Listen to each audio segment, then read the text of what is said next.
In this lesson, you will learn what you need to get started editing in Premiere Pro.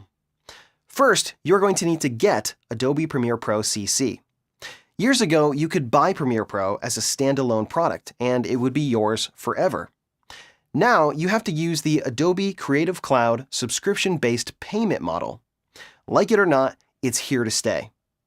Getting Premiere Pro will run you about $20 USD per month, or if you want more apps, you can get everything Adobe makes for $50 USD per month. The upside of Premiere Pro CC is that it's frequently updated with new features and bug fixes. The next thing you will need is a computer to edit on. All of the new Adobe apps are 64-bit, so you will need a 64-bit operating system to run them.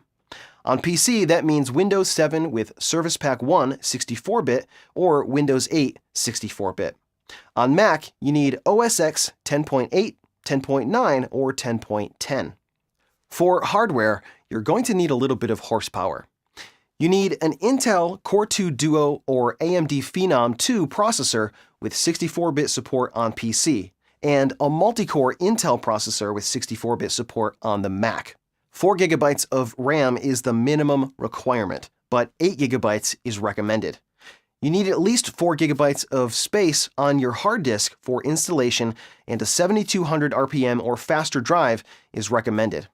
A 1280 by 800 pixel resolution display is the bare minimum, but you're definitely going to want more space than that.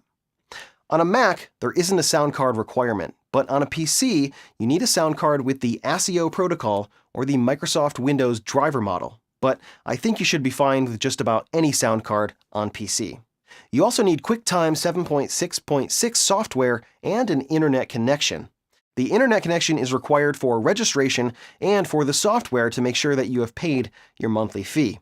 I believe there is a 1-month grace period if something gets goofed up with your payment, but after that, the software stops working.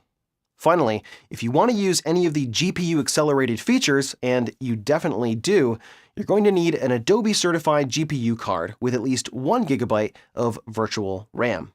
Those are the basic requirements to get you going, but you will probably want more firepower at your disposal.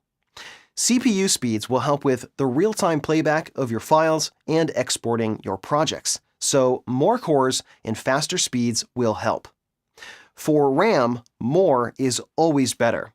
This is especially true if you are using Premiere with After Effects, Encore, Prelude, Media Encoder, or Photoshop simultaneously.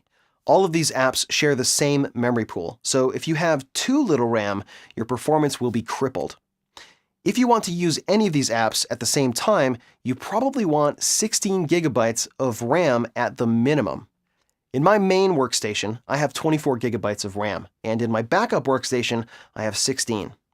3 years ago, when I built my main workstation, the Intel i9-70 6-core CPU and 24 GB of RAM was the most I could stuff into my computer without jumping up the cost by 3 or 4 times. It was the sweet spot for performance and price, so that's what I went with.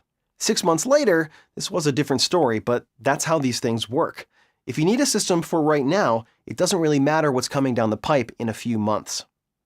For hard drives, it's probably best to have at least 2. One for your operating system and apps, and the other to put your project files, media, preview files, and exports on.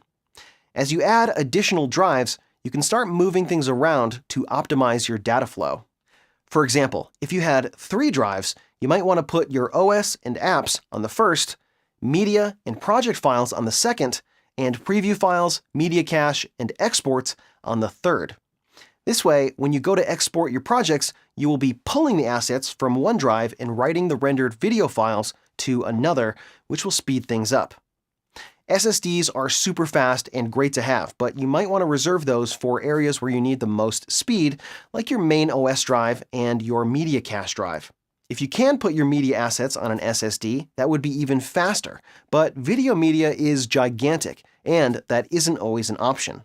Just to give you an example, the media files for this course that you are watching right now are somewhere around 170 gigabytes.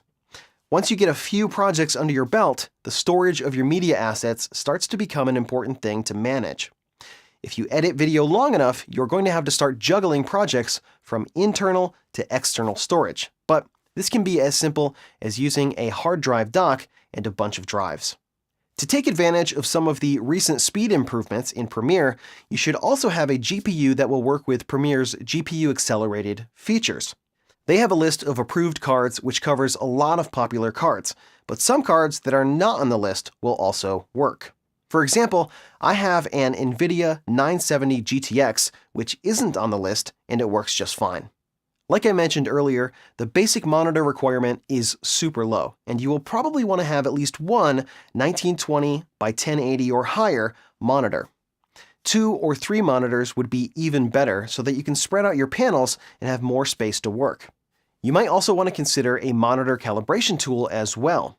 This is critical when you start doing color correction because you need to know that your monitor is showing you the proper colors, brightness, and contrast. A basic calibration device starts at around $100 USD, and if you have multiple monitors and you want them to match, look for a unit that has that feature as well. Another important aspect of editing is audio.